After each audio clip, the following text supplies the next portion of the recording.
When you're a queen, a wardrobe of beautiful clothes are often designed for you. But Queen Margaret II of Denmark is turning that concept around. For a decade now, she has been annually designing the costumes and set design for major stage productions.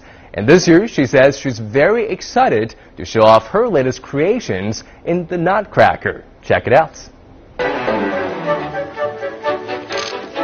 Since it was first staged in Russia in 1892, there have been countless adaptations of the Nutcracker. Back then, no one might have imagined that the costumes on the dancers would one day be designed by royalty. But that's exactly the case with this ballet, which is set to open at the Tivoli Concert Hall in Copenhagen on December the 1st. And the Queen of Denmark says she can't wait. I'm very excited, and it's full of anticipation, of positive anticipation, I would say. I can see that it's shaping well and that everybody is enthusiastic, I think, and I'm looking very much forward to the opening night. Queen Margrethe II previously designed costumes for the Copenhagen production of the classic Christmas tale back in 2012, and dancer Kathleen Videra says her designs always provide a unique touch. And her costumes are really unique. They have a lot of detail, which puts a nice touch to the end look of the production. Videra and fellow dancer Jennifer Wagstaff say the monarch sees herself as one of the team. The Queen of Denmark is so approachable, and she takes her work really, really seriously. So it's always exciting to work with her, and she has such a passion for what she does when she's making costumes and designing the sets. She's not just the Queen of Denmark. She's really is a set designer, costume designer, really takes her work seriously. She's a really special lady because when she comes to Tivoli, she has made it very clear that she wants to be treated as our costume designer, and that's all, you know, so we can speak to her on the same level as a normal person, it's really, really nice to do that. The Nutcracker runs at Copenhagen's Tivoli Concert Hall from December the 1st to the 30th.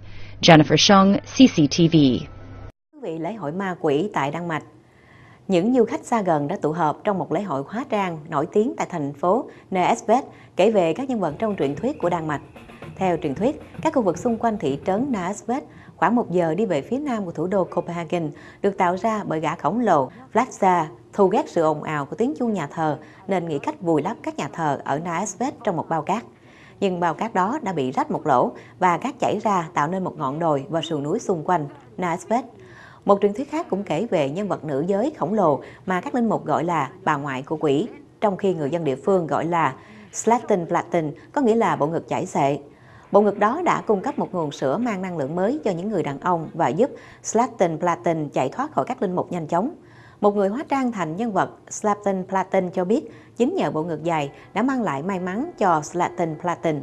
Bà vác bộ ngực của mình lên vai và chạy trốn khỏi vua Volmar. Tiếp theo cuộc diễn hành, câu chuyện kể về những nhân vật truyền thuyết của Đan Mạch được trình chiếu lên một tòa nhà trong thị trấn Næstved. On Sunday, the Harbor Circle was launched in the Danish capital of Copenhagen, offering a coherent new combined walking, running and cycling route along Copenhagen's central harbor. Lifestyles has the details. Copenhagen is known as the world's best city for cyclists. The city is also a showcase for Danish architecture, design and gastronomy. But first and foremost, Copenhagen is a wonderful place to live and offers a diverse and vibrant urban experience which strengthens the city's international reputation and attracts tourists from around the world.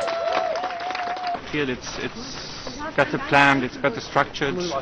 It's easier to go about in Copenhagen by bicycle than in parts of Amsterdam. It's nice. It seems a lot more.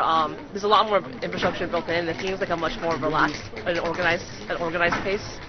The route is the result of many years of dedicated efforts to ensure that the city by design invites everyone to use and enjoy it. The development of Copenhagen Harbor from an industrial dockland to a recreational urban waterway is part of this development, and crowning these efforts is the establishment of the Harbor Circle. The Harbor Circle is a 13-kilometer combined walking, running, and cycling route encircling Copenhagen's inner harbor. The route will take visitors through beautiful nature and past historical attractions. It will also show the visitors everyday life along the waterways and enable them explore new dockland neighborhoods. I think in many ways Copenhageners also take care of each other in traffic, and that's what we do on the bicycle lanes as well. So I think anybody can feel safe when they ride a bicycle here in Copenhagen. Copenhagen is now home to bridges and streets trafficked by most bicycle riders every day compared to other cities in the world. Every day, the bicycle riders of Copenhagen together ride an accumulated 1.34 million kilometers. I think these bridges, they are gorgeous, they are fantastic to build. They bring people to the waterside, to the waterfront. Certain stretches on the Harbor Circle already have the highest number of cyclists in the world. Every day, more than 41,000 cyclists cross the Old Harbor Bridge, Napelsbro, and every day over 42,000 cyclists ride down the street, Nørrebrogade. To compare, the busiest street in Amsterdam only has up to 25,000 riders every weekday. And the latest available figures from China also indicate lower numbers of cyclists on the busiest streets of Beijing and Shanghai. The Harbor Circle is likely to boost the biker safety and cycling experience, separated as it is from car traffic. According to biker messenger Hayes Romer from Christiana, the infrastructure for bikers in Copenhagen is safer now than those in London, Paris, or other capitals.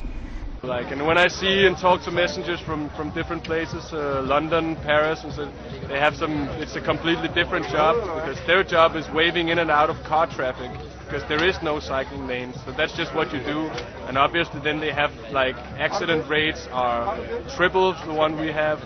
70% of Copenhageners experience the bicycle culture makes a positive contribution to city life and the atmosphere in Copenhagen.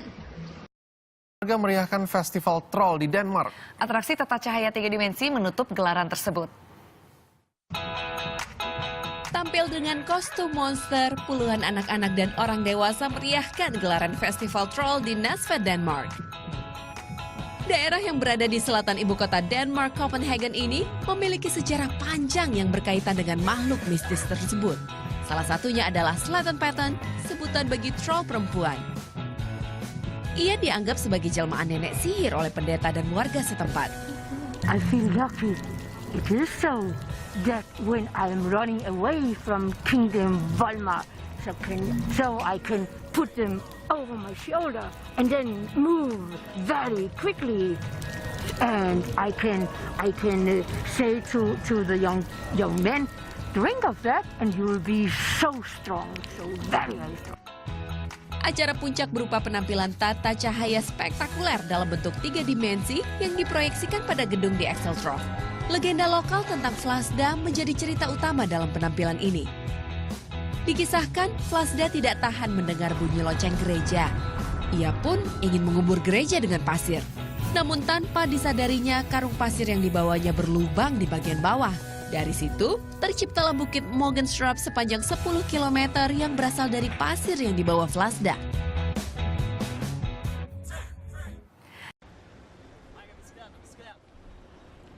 里约著名的伊帕内马海滩在这个星期初就挤满了游客。丹麦王室星期二为丹麦特色展馆揭幕，奥运会纪念品收藏者在奥林匹克公园外交换纪念徽章。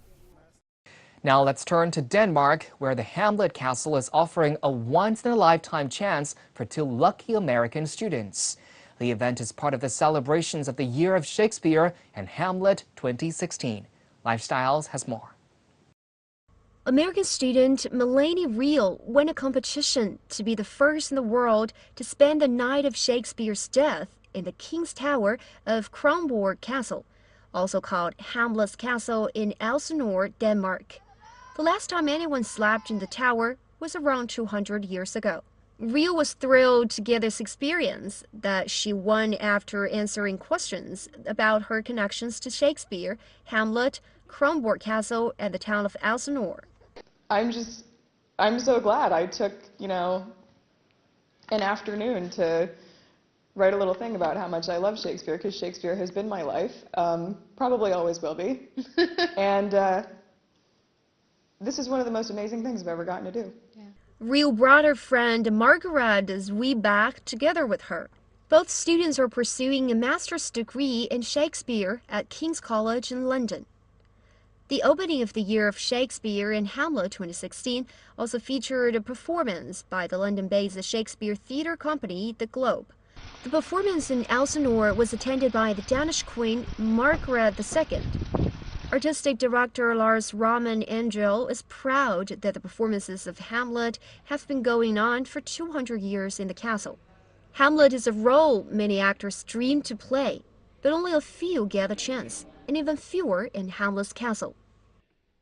And to play Hamlet is a very iconic role, and that's why it attracts the best actors from abroad, and we're presenting some of the best and high qualified performances every year here at the castle. Kronborg Castle also offers interactive activities inside the castle for people to learn about the history that inspired Shakespeare. This summer we will put up an interactive theatre at Kronborg Castle where the Hamlet family will interact with the guests when they move around the castle. The 200th edition of the International Hamlet play in Kronborg will be on show this August. And a museum dedicated to Danish fairy tale writer Hans Christian Andersen is set to become a reality after a shipping and oil group donated $33 million to fund its construction. Andersen wrote tales like The Little Mermaid and Thumbelina. His works have been translated into 160 languages. The fairy tale stories like The Ugly Duckling and The Little Mermaid, which wrote by Danish writer Hans Christian Andersen, are renowned worldwide. To commemorate the author, a new museum will be built in his hometown. Lifestyles has more. A new museum dedicated to the life and work of Danish fairy tale writer Hans Christian Andersen is to be built in his birthplace of Odense. According to a statement from local authorities, the financing of H.C. Andersen Museum, which totals 305 million Danish kroner, has been completed. The A.P. Møller Foundation has ensured the realization of the project with a donation of 225 million kroner, thus becoming the largest sponsor of the project. Additionally, the Augustinus Foundation has made a donation of 20 million kroner, while the city of Odense has donated the remaining 60 million kroner. Japanese architecture firm Kango Kuma and Associates has won the bid for the museum design, while British exhibition design agency Event Communications is responsible for the content design of the museum. This as a project itself is very unique project. And this project can show the new direction of architectural design, and that means this project is very sustainable. And the architecture, the gardens are totally integrated, and the materials of the architecture is very, very sustainable, pure, natural, and then we want to show the new type of the design, the new type of museum. It is very different from the concrete box. So for the architect, the idea of timber and wood is important, and in our concept we started off with the idea of the forest as a motif, because that's always in fairy tales, you walk into a forest and something happens. And it's been really interesting for us to see how our scenographic concept of a forest, which exists above ground, but then we had the idea that the fairy tale realm exists in the underground world, and then to see how that's been interpreted by the architects is a really exciting process. So we're intrigued to see how that continues to develop. The construction of the new H.C. Andersen Museum is expected to begin early 2017 and to be completed in 2020. Because all our guests are coming from the whole world, and with this house and the new way we tell the history about Andersen, it will be a good experience for all our guests, national and international. Odense currently has an H.C. Andersen Museum that is located in a building thought to be the birthplace of the writer, a small yellow house in Old Town. In 1908, the house was opened as the H.C. Andersen Museum to document his life. Andersen's childhood home, where he lived in a little half-timbered house from the age of 2 until he was 14, was also opened as a museum in 1930.